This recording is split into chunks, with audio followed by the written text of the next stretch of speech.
சா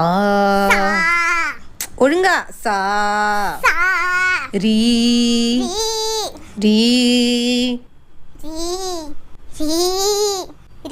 அம்மா நான் போலம்மா பாட்டு கிளாஸ்க்கு. என்ன போலம்மா, நான் அப்பவே சொன்னேன் என்ன ஏதோ ஒரு சினிமேட்டிக் டான்ஸ் ஒரு வெஸ்டர்ன் டான்ஸ் ஏதாவது சேர்த்து விடுங்கன்னு. கொண்டு போய் பாட்டு கிளாஸ் சேர்த்து விட்டுட்டு சாரி சாரி சாரி அந்த மிஸ் 2 வாரமா சாரியிலே இருக்க. சத்தியமா சாரின்னு சொல்லிட்டு வந்துடலாம் போல இருந்தது. எனக்கு வேணாமா. சாப்பா சாப்பா சா போகும்போது சாப்பா சாப்பா சா வரும்போது 2 வேளை இது பாடணுமா. வெல்கம் சொல்ற மாதிரியா டீச்சருக்கு போன் வந்து ரிட்டர்ன் வரும்போது தேங்க்யூ சொல்ற மாதிரியா. அதுக்கு வெல்கம் குட் மார்னிங் தேங்க்யூனே சொல்லிட்டு போலாமா. எனக்கு தான் பாட்டு வரலன்னு தெரியுது இல்ல, அப்புறம் எதுக்கு என்ன இப்படி இது பண்றாங்க. ஒரு குட் மார்னிங் சொன்னா கரெக்டா தானே இருக்கும். இதுல பாடுனா மட்டும் பத்தாதுமா, கூடவே தாளமும் போடணும். எனக்கு பாட்டு பாடினா தாளம் போயிடுது, தாளம் போட்டா பாட்டு போயிடுது. என்னமா காட்டு ஒரு ஸ்கூல் படிக்கிற பொண்ணு எவ்வளவு எடுத்துக்கிறது. இதுலயும் மேத்ஸ் பெரிய பெரிய